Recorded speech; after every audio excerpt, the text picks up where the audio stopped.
Fundação Cultural do Rio das Ostras, Pés da Onda, para dar início à live Saxofoneando, projeto apoiado pela Lei Paulo Gustavo, onde eu vou estar falando sobre o saxofone e a sua técnica e dando dicas preciosíssimas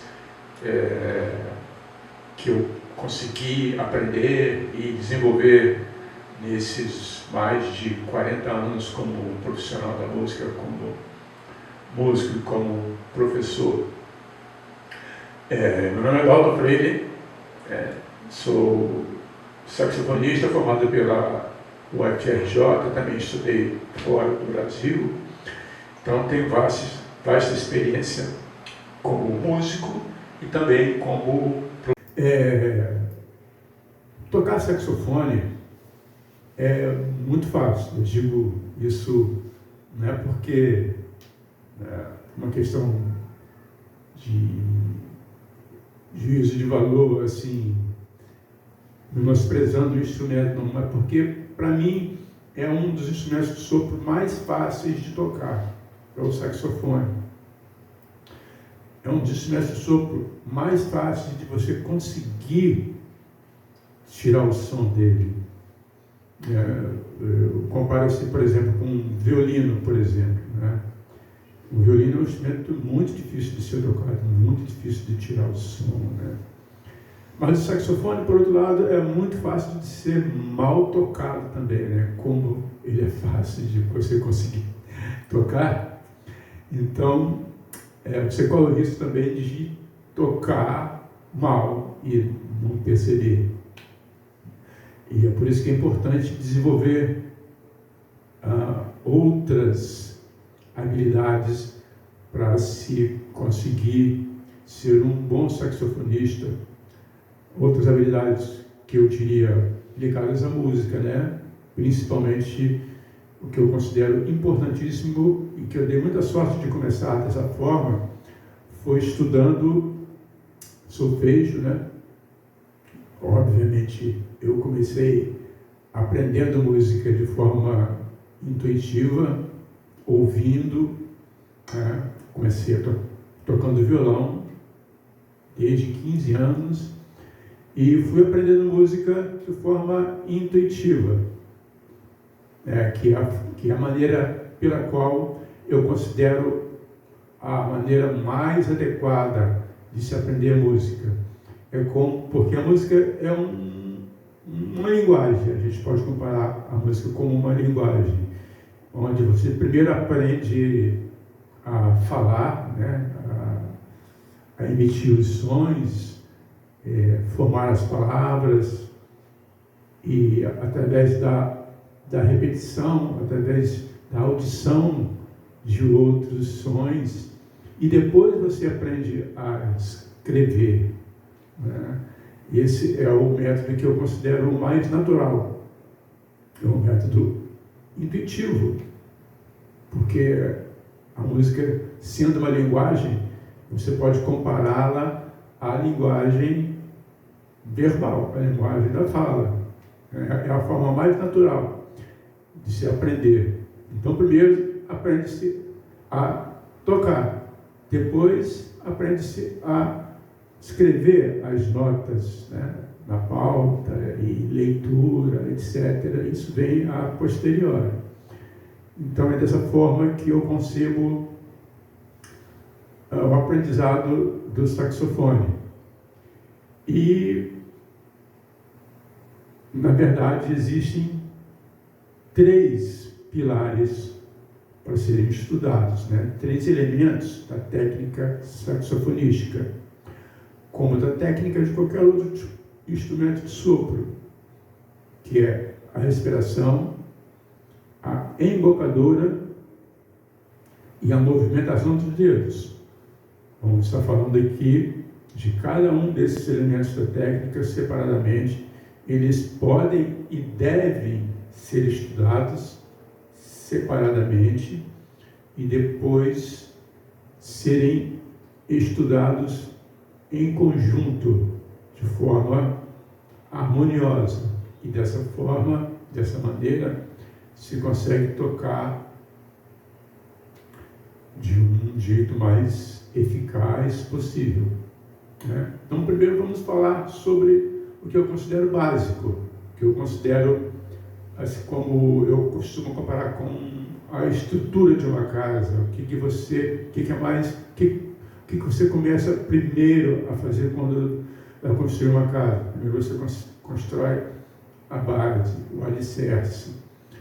E, no meu entender, o alicerce da técnica saxofonística está na respiração.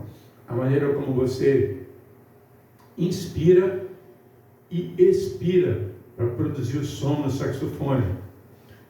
Então, esse elemento da técnica pode e deve ser estudado separadamente. Eu me lembro agora, vou contar uma história curta para vocês, para exemplificar a importância da respiração. Eu já tocava saxofone há alguns anos, lá bem, né, atrás da minha juventude, 20 e poucos anos. Já tocava saxofone profissionalmente e introduzi a flauta como mais um instrumento, né? Porque era muito exigido solos de flauta, na época tinha muito, né?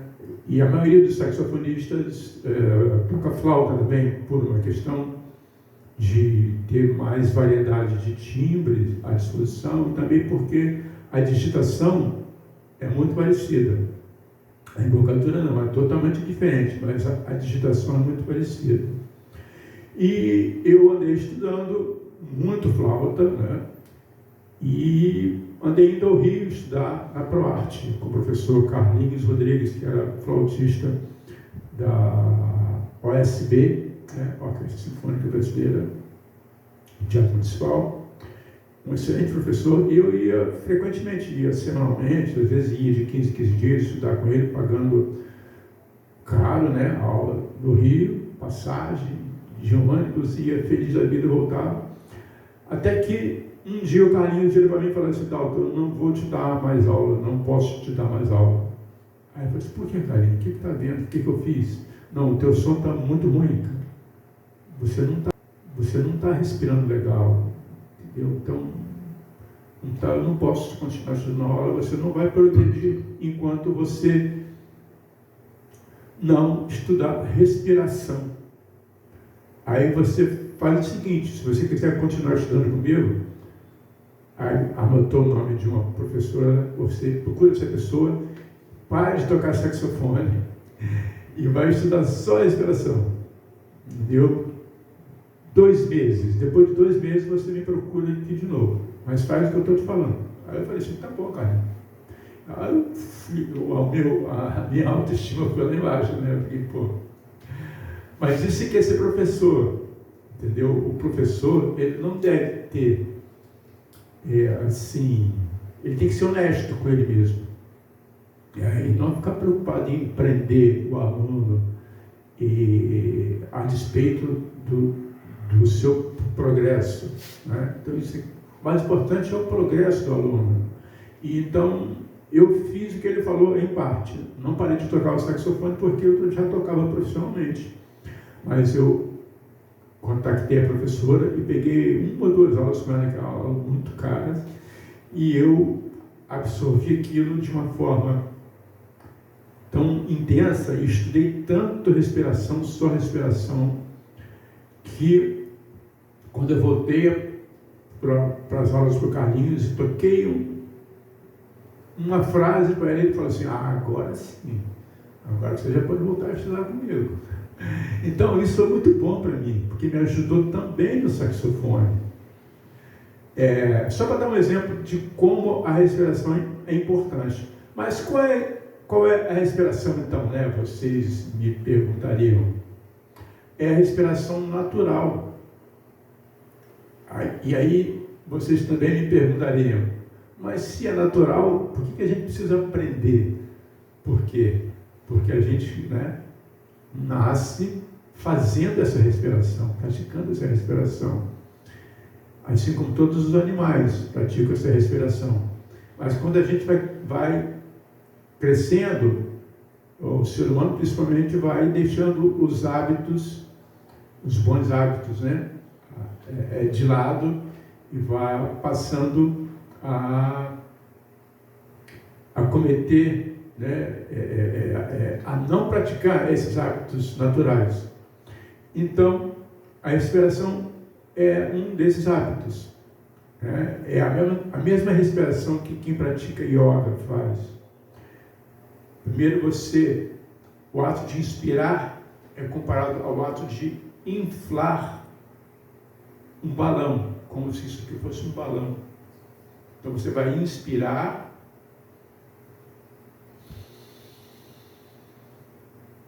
enchendo esse balão, aqui de baixo para cima, e depois, mantendo essa mesma pressão que você conseguiu, você vai expirar de forma controlada, como se isso aqui fosse uma coluna, que os músicos e professores costumam denominar coluna de ar. É uma coluna, a ideia é essa, é ser uma coluna, como se fosse uma coluna de uma casa que dá estrutura à casa. Então, a respiração, ela dá estrutura ao som.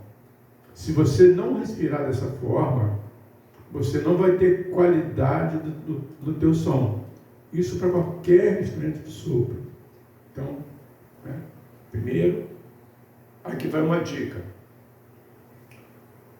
Um exercício pode ser em pé ou sentado. Colocar os 2 dedos aqui, tira todo o ar, depois inspira.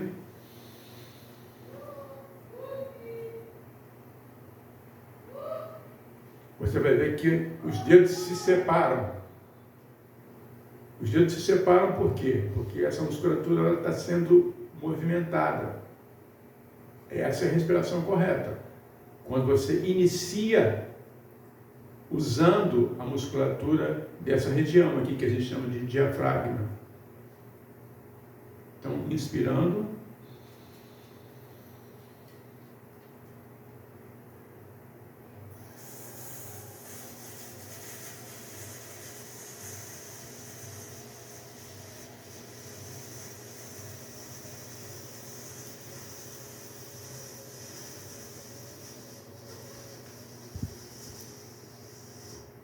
E expirando.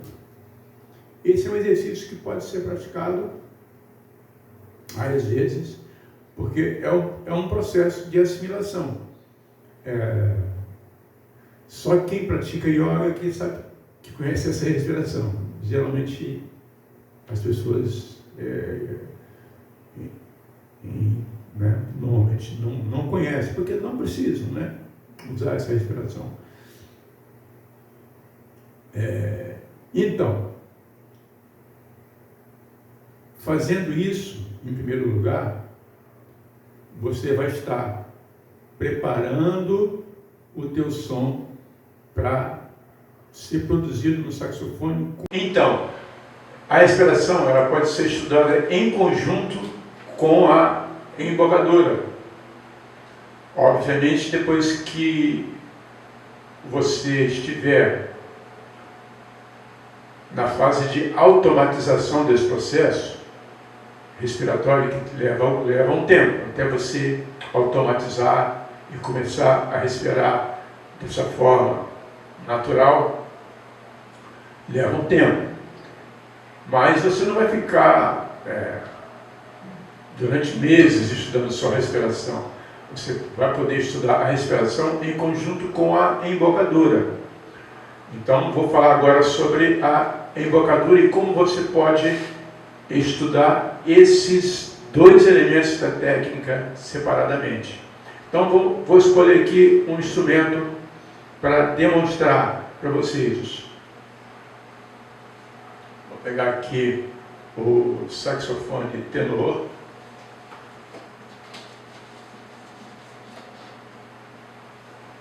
Apenas essa parte T. onde estão a palheta, a boquilha e o tudel, ou pescoço, né? Então, o som é produzido através da vibração da palheta.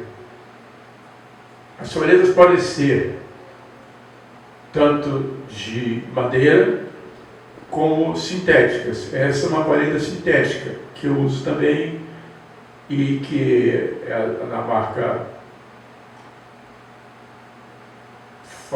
Fibracell. Escreve-se Fibracell, né? É uma palheta que ela imita a palheta de cana, assim, no seu visual. Então, quem olha de longe, às vezes pensa que é uma palheta de madeira, não, mas ela é sintética, é muito boa. Eu uso tanto palhetas de madeira quanto palhetas sintéticas, já me acostumei com elas. Então, para o tenor, eu uso muito essa sintética, que é muito boa. Então, como é que é a produção do som? Na verdade, a vibração da palheta em contato com a boquilha que é a origem do som. Então vocês podem ver que tem aqui uma distância entre a palheta e a boquilha.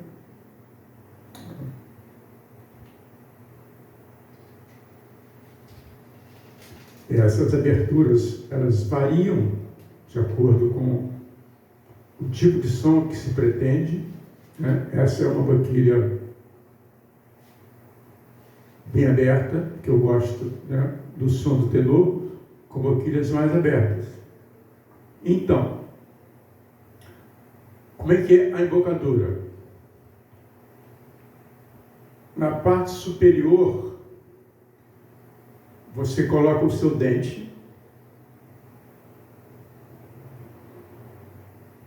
apenas como apoio. O dente apenas apoia aqui. Você não faz força com a parte superior, né, da mandíbula de cima para baixo. Apenas apoio. E você leva o teu lábio para dentro um pouco.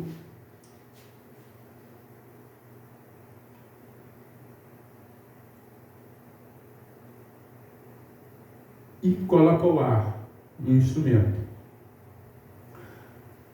Essa é uma das partes mais delicadas e mais importantes do estudo, que é a embocadura, porque tudo vai depender da forma como você exerce essa pressão,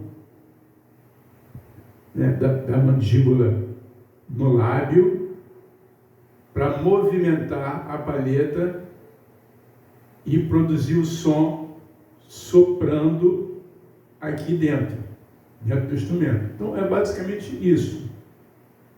Se você soprar e não mover a palheta, o que vai acontecer? Vou demonstrar aqui.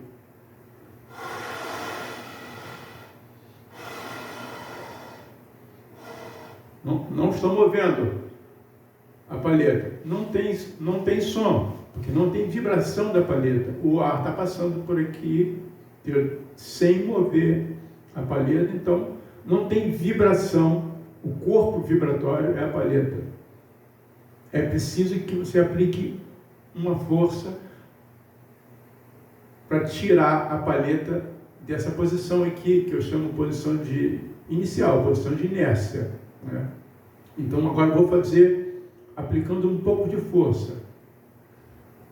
Já começa a sair o som, mas o som ainda não é o som ideal. Ainda precisa ter um pouco mais de pressão. Mas qual é essa pressão? Essa aqui é a dúvida, geralmente, né, de quem está começando. O quanto apertar Então vai aqui uma dica do saxofonista. A única parte do corpo do saxofonista em que ele exerce força é a musculatura abdominal. Ah, mas eu vou apertar demais. Não vai rolar, vai estragar tudo. A única força, a força do som está aqui no diafragma, na maneira como você coloca o ar aqui dentro, de forma constante, como se fosse um compressor. Todo mundo conhece um compressor, daquele de encher pneu de carro. Como é que ele funciona?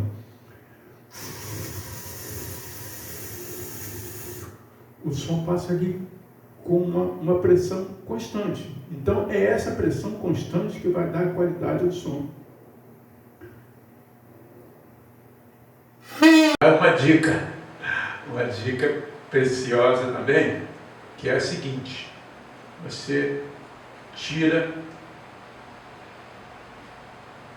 fica só com a boquilha, porque a elasticidade da embocadura é super importante para se manter o equilíbrio do som, a afinação, o ajuste da afinação. Às vezes, tocando, você ajusta a afinação. Dessa forma.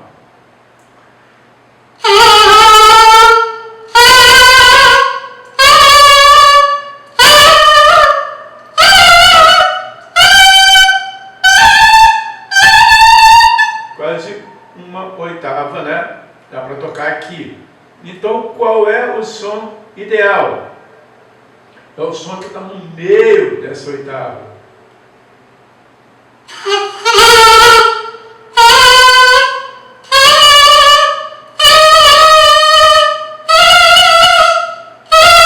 Esse aqui.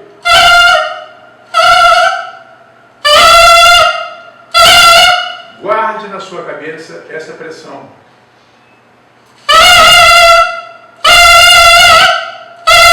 Depois você coloca.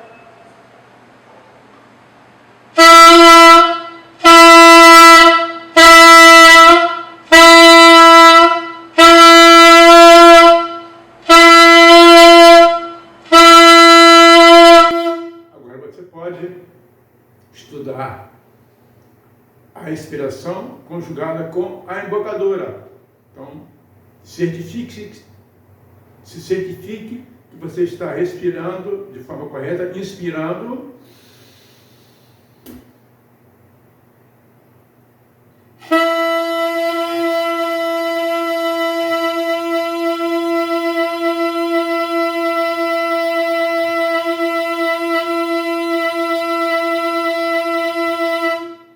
Quanto mais tempo ficar tocando, e quanto mais tempo conseguir manter a qualidade do som, melhor.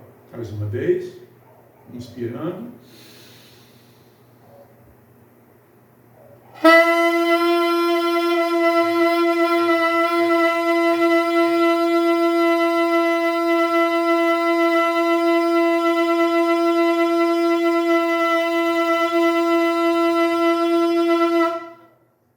Depois coloca no instrumento. Já sabe a pressão.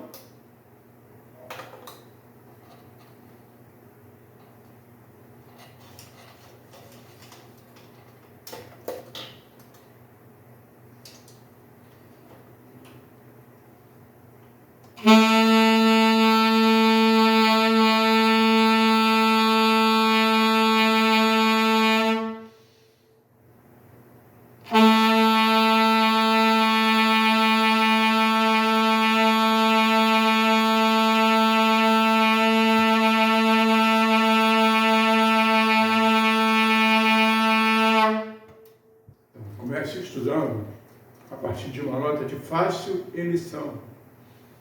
É muito importante praticar notas longas. Não se preocupar com a movimentação dos dedos a princípio.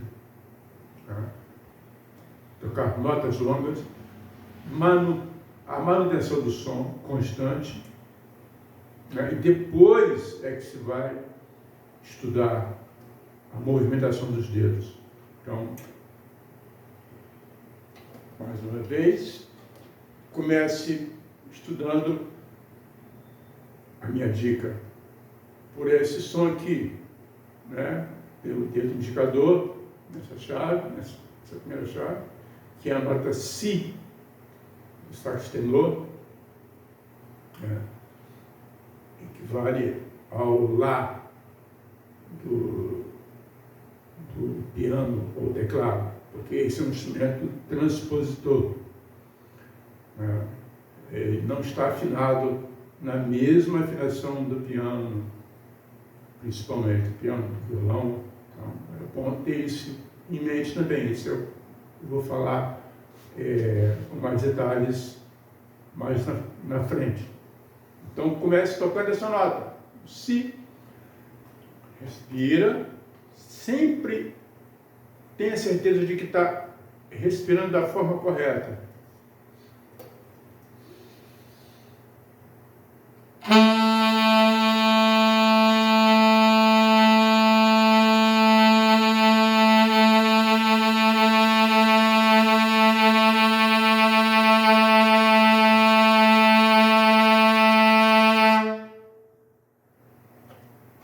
Bom, quem toca sax alto já é um outro som, mas a mesma coisa, né? Mesma técnica. Aí aconselho a fazer a mesma coisa, tirar a boquilha, né?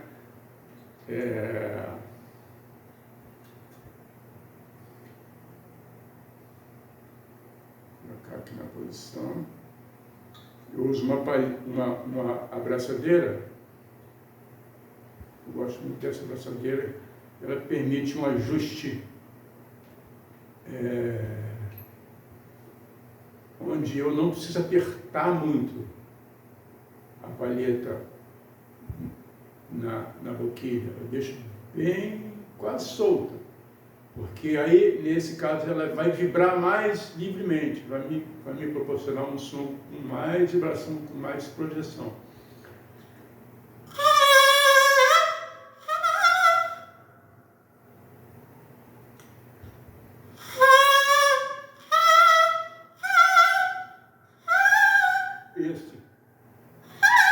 Esse é o som que está no meio da escala.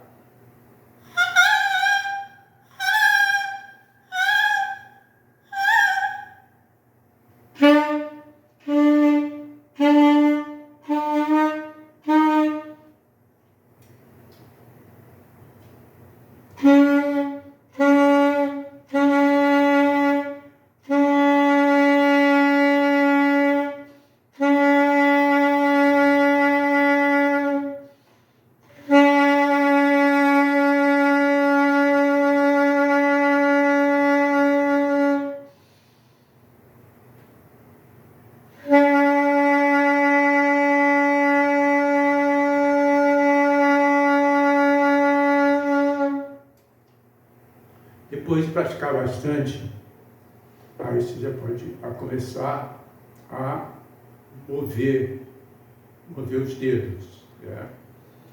Levando o som de uma nota para outra. Aconselho a fazer dessa forma, né? Toca essa nota, Si, né?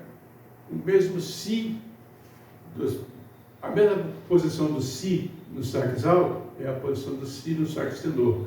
Mas, como esse é um instrumento transpositor também, ele vai equivaler ao Lá bemol, né? Depois eu falo sobre isso.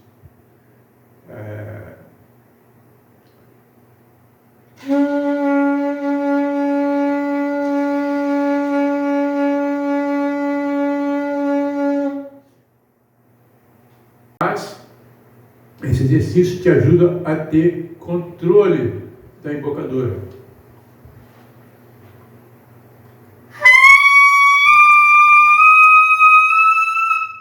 ser a chave de oitava, senão eu não conseguiria tocar. Obviamente, a chave de oitava é para isso, né? É para permitir que você toque na região aguda e superaguda com a facilidade que o instrumento permite, obviamente, né? Então é isso. Eu gostaria de falar mais sobre um outro assunto também, que é sobre a respiração circular. Então, essa mesma didática, né, pode ser usada para todos os saxofones. O soprano também faz a mesma coisa. Tira a boquilha, quem toca todos, né? Aliás, eu recomendo começar aprendendo um só. É porque eu tenho muito tempo de prática, já toco todos, né?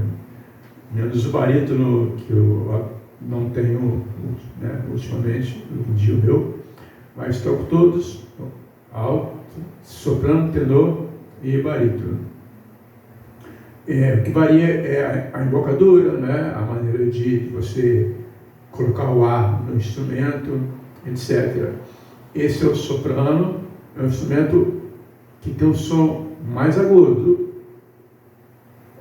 Ainda tem o sopranino, que é o mais agudo da família, que eu não tenho. É um instrumento pequenininho, menor do que esse, e reto também.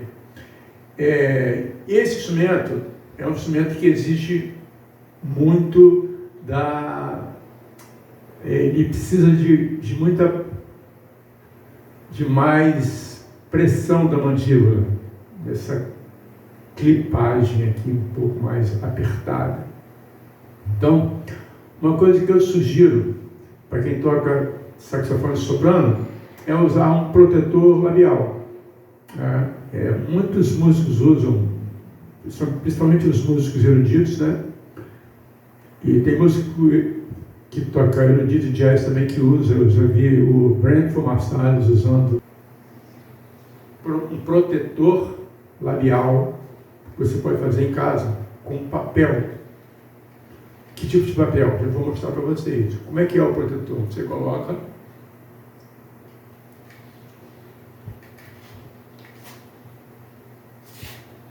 e ele vai proteger o teu lábio da ação do dente, né?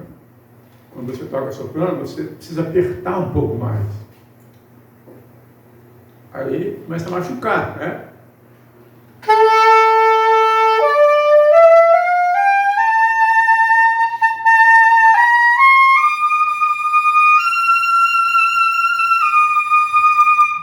Tem muita gente que não consegue tocar essas notas agudas no saxofone soprano, porque precisa apertar muito, acaba machucando, né? E essa é uma dica muito boa, que eu vou ensinar agora para vocês.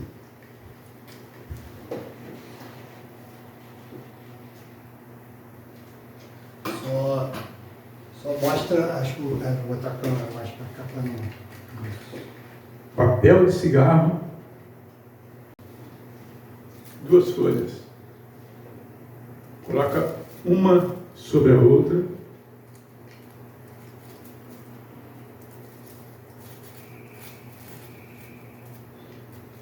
Aí começa a umedecer as superfícies. Só a pontinha dela. Colou, aí umedece. Continua umedecendo.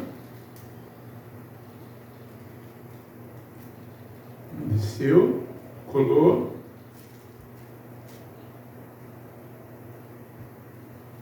Pronto. Sentiu que colou em toda a extensão? Dá uma dobrada. Aí, continua umedecendo.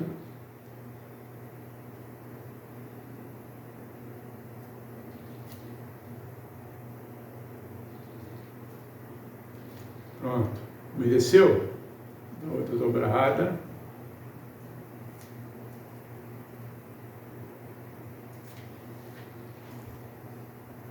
Ele desce.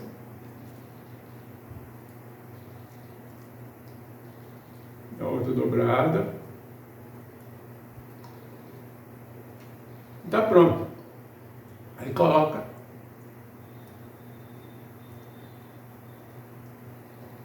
Pronto. Já está pronto o protetor.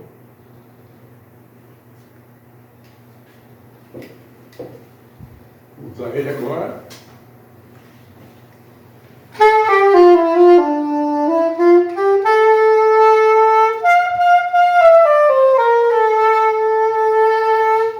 Pode apertar na medida da necessidade, né? Até porque a canal está super aguda.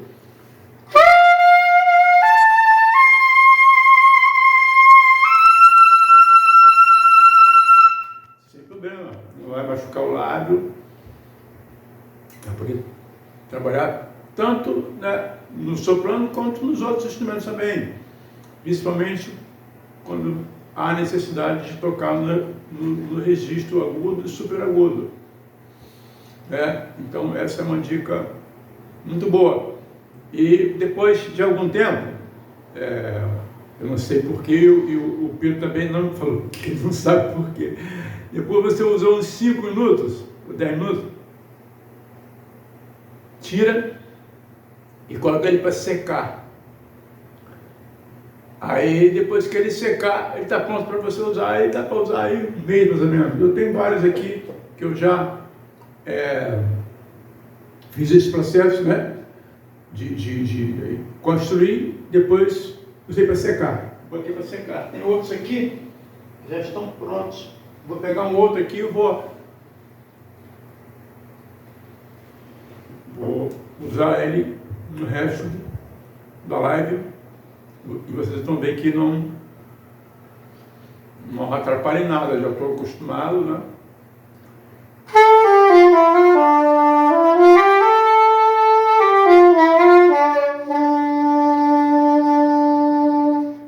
Então tá aí.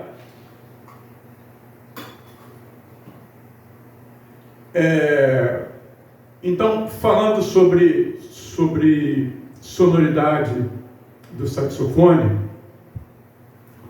eu gostaria de falar agora sobre a movimentação dos dedos, que é o terceiro elemento da técnica, né, de tocar saxofone. Então, vou pegar aqui agora o alto, vou estar mostrando o alto. Então, a movimentação dos dedos, você deve pensar nessa parte do instrumento como se fosse um teclado. Só que você toca o teclado de forma vertical, né? Mas é como se você estivesse digitando um teclado de computador ou um teclado musical.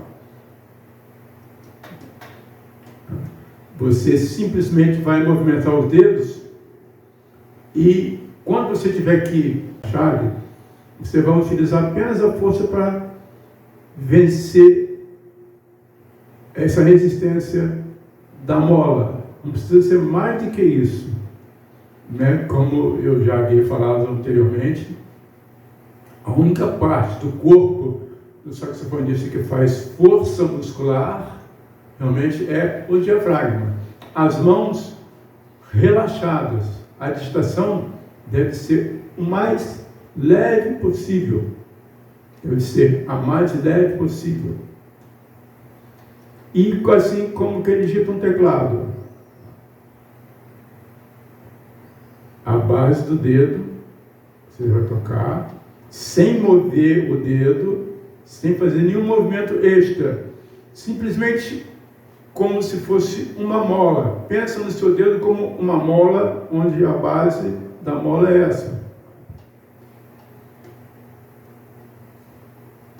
Essa é a movimentação do dedo.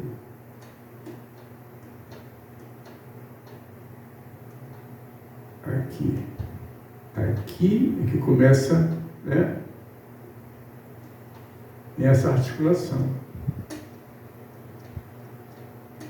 Isso é super importante, para evitar excesso de movimentos, excesso de esforço. Aqui é o mínimo esforço possível. E mantendo os dedos mais próximo possível das chaves. Então, eu vou tocar uma série de notas onde os dedos vão estar bem próximos das chaves e levando o som de uma nota até a outra, começando da nota Si, né, que eu falei que é o ideal, que é uma nota de fácil emissão.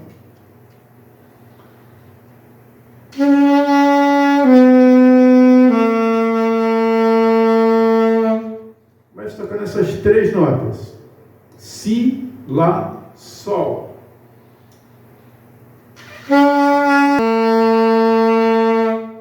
E observe o seguinte detalhe super importante.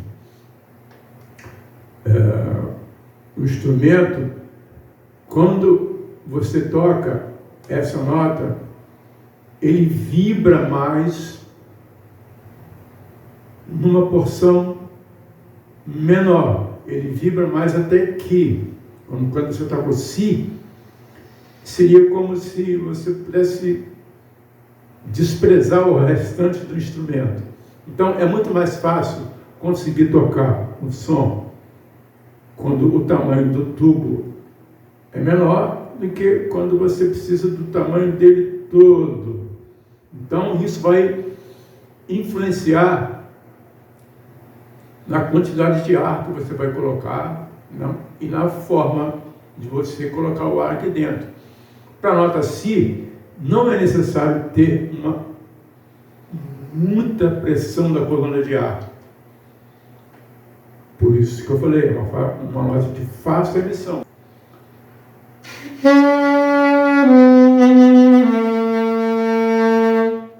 Aí, a partir do momento em que você vai caminhando para os graves, vai haver mais necessidade de apoio da coluna de ar.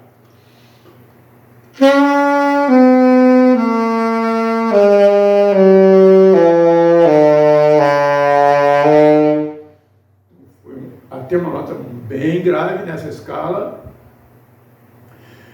E para chegar na nota grave, eu precisei usar mais o apoio da coluna de ar.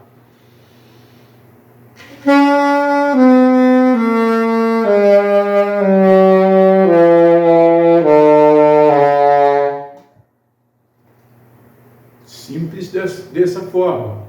Por isso que é tão importante saber respirar, saber inspirar e expirar controladamente, para que você consiga tocar mantendo a igualdade de som em toda a extensão do instrumento, tocando mais uma vez do Si, né? Tocando uma oitava do Si intermediário, Si médio, até o Si grave.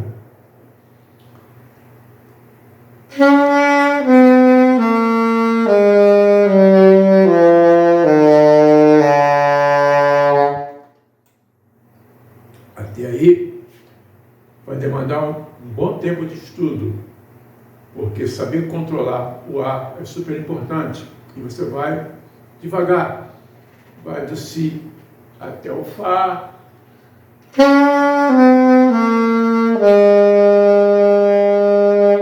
depois até o Mi, depois até o Ré,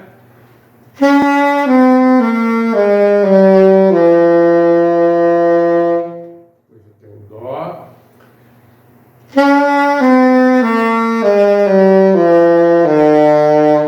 depois até o Si,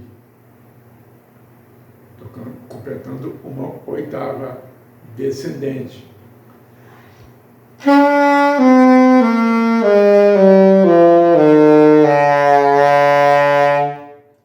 Percebam que para a emissão das notas graves você abre mais a garganta, relaxa mais a mandíbula e abre mais a garganta. A velocidade do ar que passa por aqui é uma velocidade menor. Então, para que essa velocidade seja cada vez mais baixa, é necessário que você abra mais a garganta e relaxe a embocadura. Então você vai estar manipulando a velocidade do ar.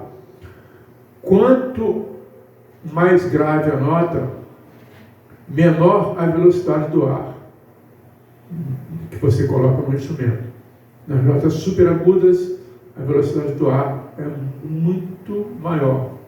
Então eu comparo as notas superagudas a você estar andando assim, numa linha muito, como se fosse numa corda bamba. É uma região muito aguda, é uma região mais difícil de tocar, de controlar o som, não por causa da coluna de ar, mas é por causa da embocadura, da maneira como você coloca o ar, da maneira como você manipula a velocidade do ar. Então, uma coisa muito importante é você treinar essa pressão da mandíbula, treinar a embocadura. De que forma? Uma coisa importante é você aprender a tocar, né? Quem já estudou, já avançou no estudo, sabe que o saxofone, você usa esse registro, essa nota aqui, do registro, quando passa do Ré para cima, você abre essa chave do registro agudo. Mas isso aí é como se fosse uma muleta para você. Você não, na verdade, não precisa dessa chave. Ela vai ajudar, obviamente vai ajudar. Mas o mais importante é o controle dessa pressão aqui. Uma coisa que é legal de estudar é tocar as escalas passando pelo Ré, né? Indo até notas mais agudas, mas sem utilizar a chave de oitava. Vou tocar para vocês aqui e vou tocar uma posição em que vocês vão ver. Aliás, vou tirar o dedo para vocês verem que eu não estou usando a chave de oitava.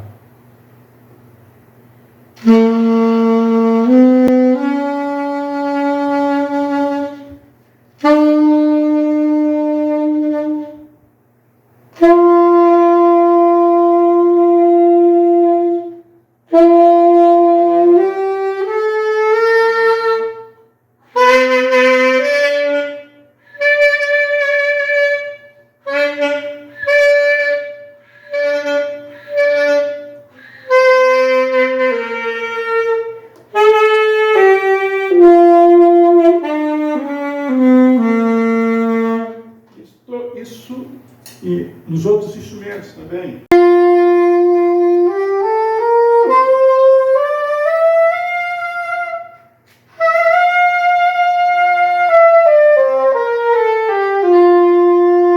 Mesma coisa, não estou apertando a chave de oitava, tocando a escala do Sol, Sol, Lá, Si, Dó, Ré, Mi, Fá, Sol.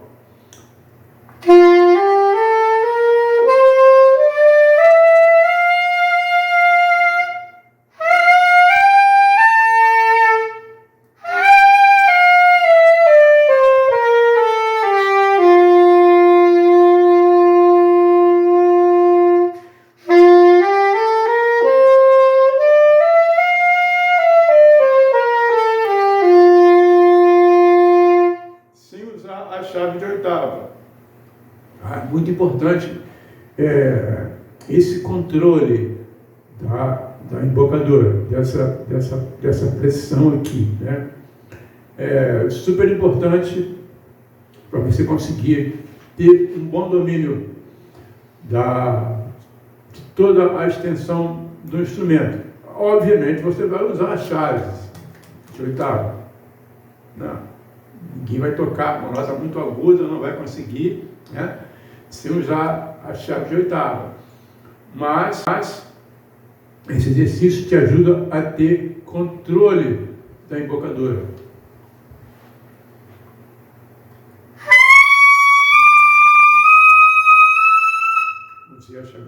controlado, senão eu não conseguiria tocar. Obviamente a chave estava para isso, né?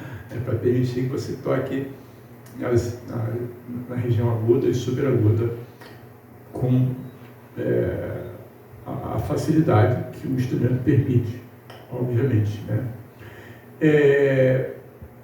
Então é isso. Eu gostaria de falar mais sobre um outro assunto também, que é sobre a respiração circular. Então, agora eu gostaria de falar mais especificamente sobre uma técnica que é muito usada pelos saxofonistas eruditos, né, e por muitos que tocam jazz também, que é a respiração circular.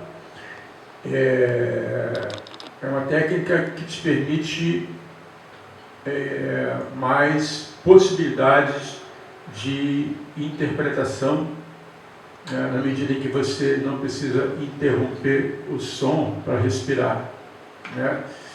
E também te permite tocar um repertório, por exemplo, o erudito repertório saxofonístico escrito para violino, violoncelos, e tocar, né, sem precisar respirar e interromper as frases, mas especificamente, né, assim, simulando o instrumento para o qual ele foi escrito, né?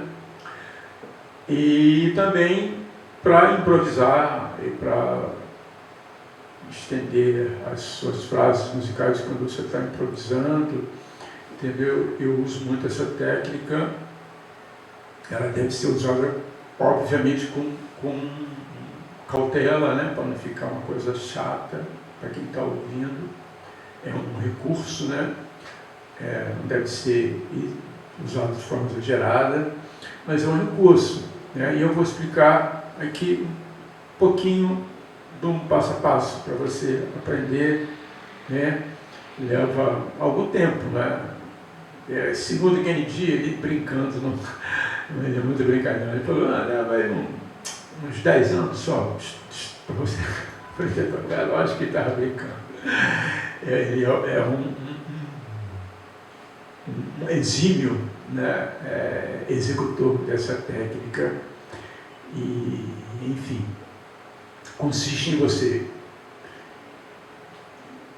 ao mesmo tempo que sopra, você, quando vai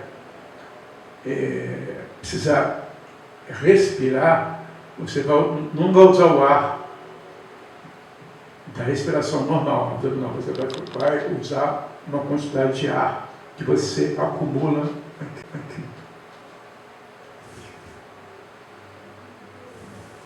Então é esse ar. Eu começo praticando apenas isso.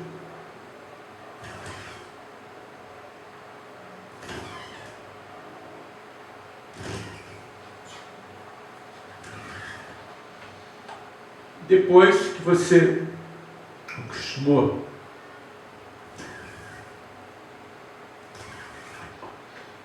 a produzir esse som com os seus dedos, você vai passar certifique-se que você não está usando nenhum ar aqui abdominal. Então, vou mostrar minha barriga.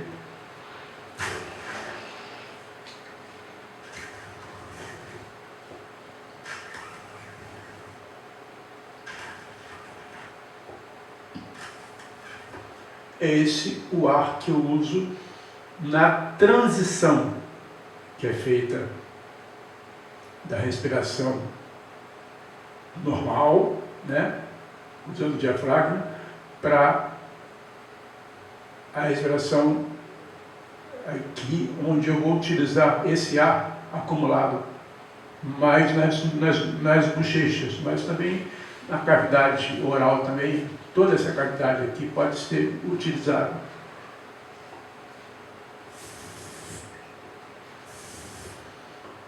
Feito isso, você vai inspirar.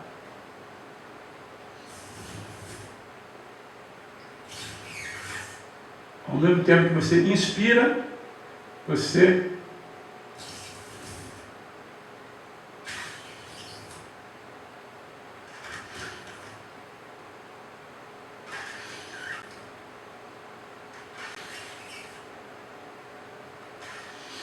estou inspirando e expirando usando o ar acumulado nas bochechas.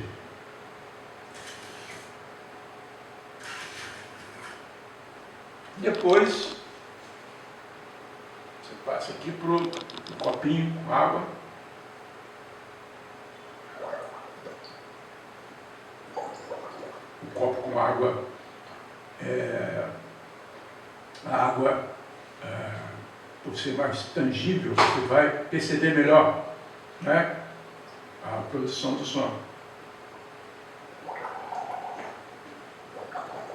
Certifique-se de que você não está usando o ar daqui, dos pulmões. Você vai estar usando o ar só da bochecha.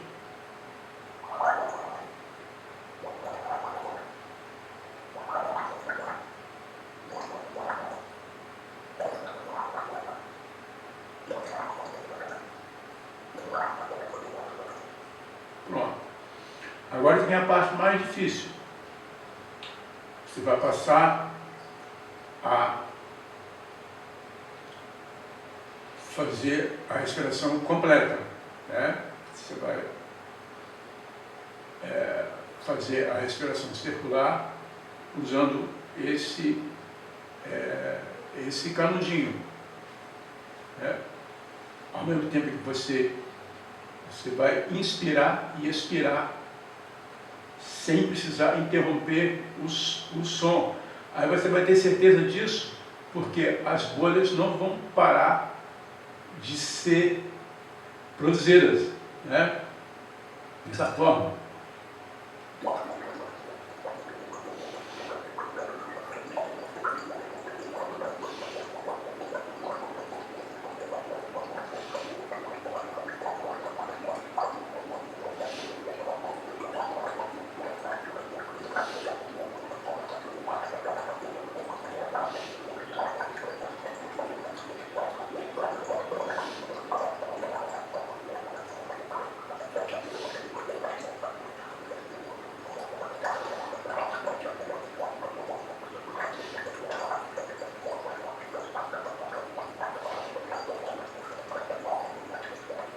Então tem que acontecer isso. As bolhas não podem parar. Direto. Aí você já, o teu cérebro já vai ter assimilado que é possível fazer isso. A princípio parece ser uma coisa assim inatingível, né? Isso é muito difícil, mas não, apenas é uma questão de você praticar.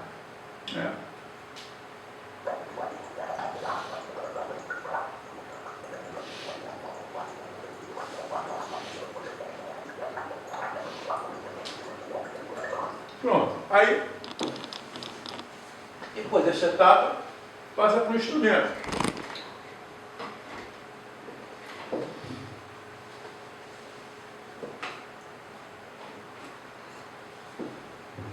Um dos instrumentos mais fáceis para se praticar é o clarinete. Então, quem toca clarinete vai poder aprender mais facilmente. Principalmente se for tocar nessa região aqui, ó.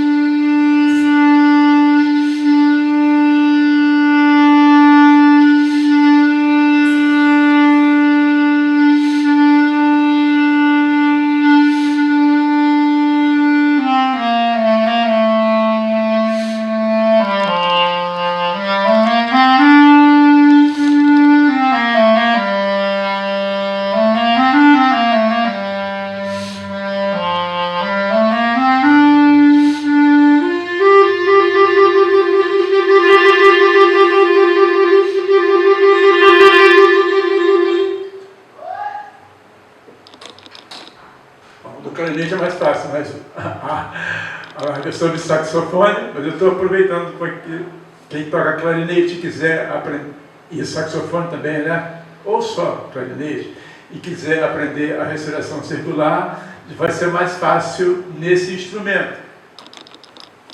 Agora vou passar aqui o soprano e demonstrar assim uma maneira de utilizar a respiração circular para ampliar as suas possibilidades de interpretação. Vou tocar uma música aqui, por exemplo.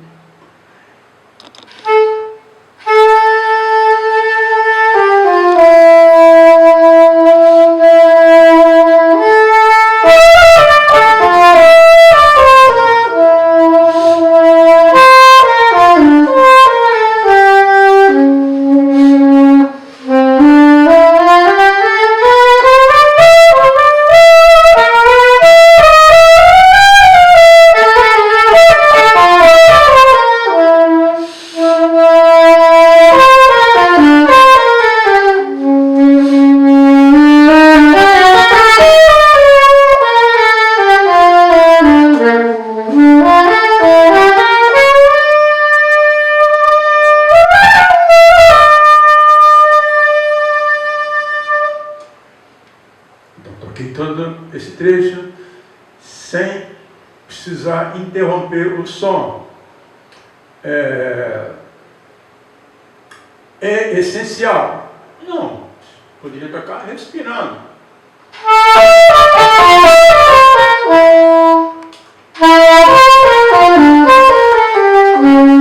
Mas eu acho que tocar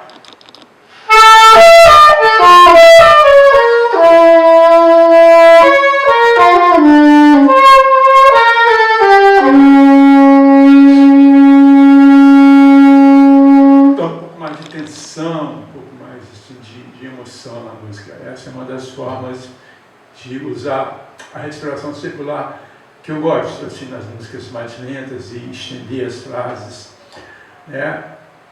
E também uma outra forma de usar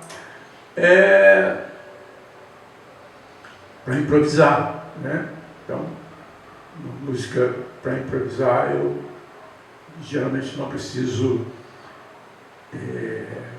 interromper na frase. Se eu quero fazer um padrão, um lick, eu posso ficar repetindo aquilo ali sem precisar respirar, como os guitarristas fazem, né? Eu sempre tive inveja, assim, uma inveja boa dos guitarristas, porque eles conseguem tocar frases longas, né, sem precisar, porque não precisam respirar.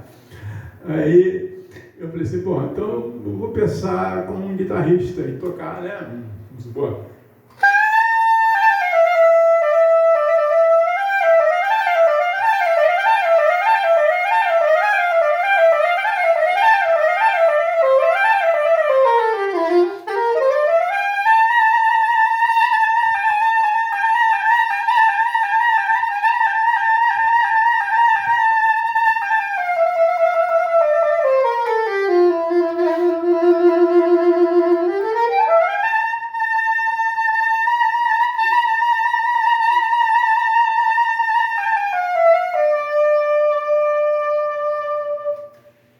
Seria uma outra forma de usar a respiração circular, fazendo com que as suas frases tenham mais, assim, mais energia, né? Consigam capturar mais a atenção de quem está ouvindo, né? E aumentar, assim, a tensão da música, né?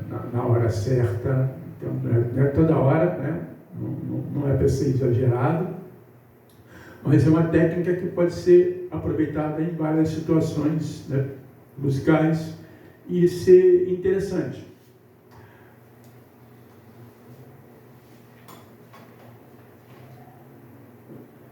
Bom, para finalizar, eu vou tocar aqui agora para vocês uma escala que é a mais importante de todas para ser estudada no saxofone, que é a escala cromática, né? É o nosso alfabeto musical. Então, a escala cromática é o nosso A, B, C, D, E, F, G. Todo mundo deve saber, assim, de cor, né? Tanto ascendente quanto descendente. Uma escala que eu costumo usar para me aquecer, né? Eu vou mostrar para vocês como que eu uso a escala cromática como aquecimento.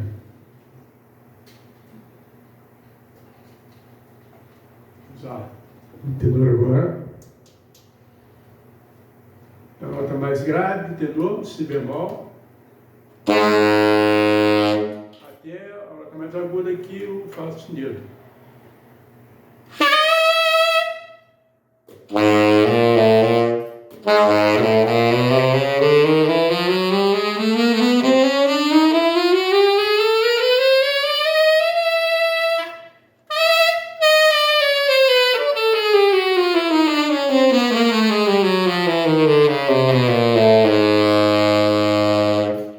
Então é essa a escala cromática. Tocar nos outros instrumentos também, né? Em todos eles, obviamente. E estudar para conseguir tocar da nota mais grave até a nota mais aguda, sem precisar respirar, né? Então isso vai exigir uma desenvoltura legal também, né? da digitação, né? O que vai permitir que você execute essa escala assim, com essa facilidade, e que isso seja uma prática diária. Uma das escalas, apenas a ser estudada. Eu considero a mais importante porque contém todas as notas, né? E, na verdade, para se tocar a escala cromática, é necessário usar uma digitação especial, que agora eu vou passar para vocês aqui também. Isso já é para os alunos mais de nível intermediário para avançado, né? Então, na escala cromática, todos sabem que essa nota aqui é o Dó, né? É verdade, esse mesmo Dó aqui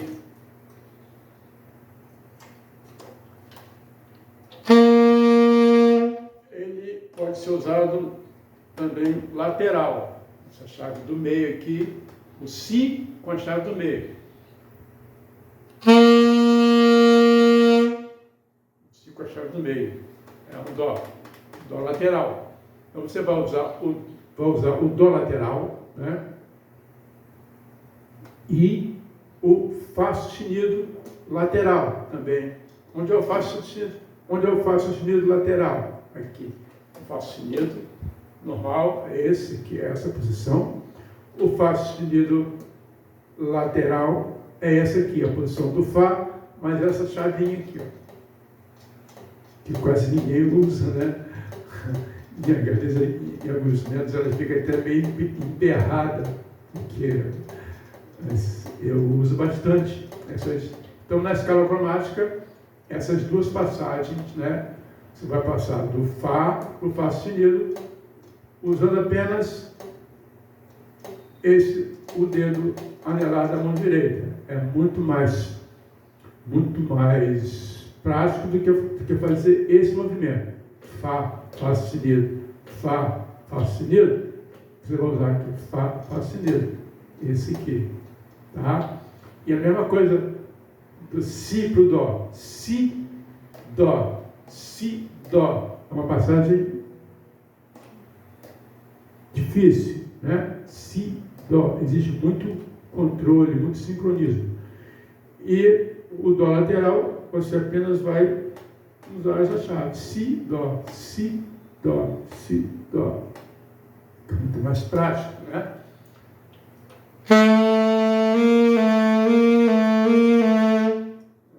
Fá sustenido e o Fá Fá sustenido lateral.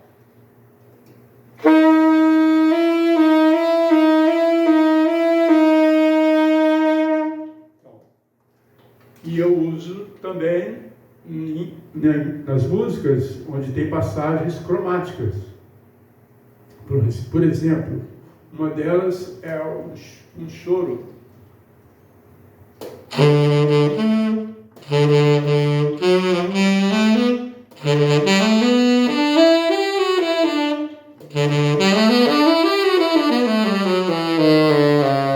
Essa passagem aqui.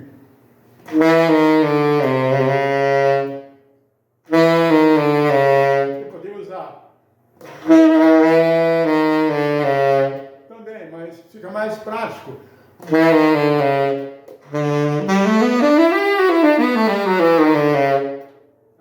Apenas uma dica, né, de como usar essa passagem do Fá para o Fá sustenido nas músicas. Então, é importante estudar a escala cromática para isso, para você incorporar essas digitações alternativas, que são digitações que você vai precisar usar em algumas músicas, né, que vai facilitar a sua execução. Então, estude as escalas, estude usando essas posições alternativas. A escala cromática, principalmente, sempre usando essas posições que eu chamo de alternativas, né? O Fá sustenido lateral e o Dó lateral. Então, basicamente, sobre técnica saxofonística, é isso, né? Respiração, embocadura e movimentação dos dedos. Basicamente, é muito fácil, né, de tocar. É um instrumento que eu considero fácil, eu digo que é fácil de tocar, porque é basicamente isso que você precisa aprender, né? Lógico que é necessário haver um estudo que te leve a conjugar esses três elementos da técnica. E você saber exatamente como estudá-los separadamente e como praticar usando esses três elementos, né? Quando você toca uma música, você praticamente está usando. Obviamente, se você toca de uma forma eficiente, você vai estar usando todos os elementos da técnica, né, de forma saxofone, porque o universo é vastíssimo, né? Nessa live eu estou apenas introduzindo os aspectos que eu considero mais importantes da técnica, mas é muita coisa para estudar, né? E eu estou aproveitando também essa live para falar do meu site, né, que é o www.saxplus.com.br. É o meu site de professor, né, onde eu utilizo para atrair alunos, brilhos em toda parte. Então, eu aconselho o estudo do saxofone, obviamente, que eu sou saxofonista, mas o estudo de qualquer instrumento musical, mesmo que você não pretenda ser músico, não importa. Já está comprovado também cientificamente que o estudo de um instrumento musical melhora o aprendizado do estudo das matérias, que eu chamo de as matérias mais científicas, né? Matemática, física, química. E também ajuda nessa parte sensorial do cérebro, né? Do neuronal, né? E previne doenças como Alzheimer, né? Demência. Por quê? Porque você, tocando um instrumento, você vai estar utilizando partes do teu cérebro que são, assim, consideradas privilegiadas. Aquelas partes que o cérebro ele blinda, né? Tanto que algumas pessoas que têm deficiência, como Parkinson, por exemplo, conseguem tocar um instrumento. É impressionante isso. Eu aconselho que vocês pesquisem um trompetista chamado Tom Harrell. Ele tem Parkinson e consegue tocar trompete divinamente, maravilhosamente bem. Então, parece que o cérebro, para outras coisas, ele tem muita dificuldade de realizar, né? Mas para tocar, ele consegue tocar, assim, no nível profissional altíssimo. Isso prova que o cérebro dele, a parte do cérebro que contém a música, né? É como se o cérebro protegesse aquilo e não deixasse a doença, né?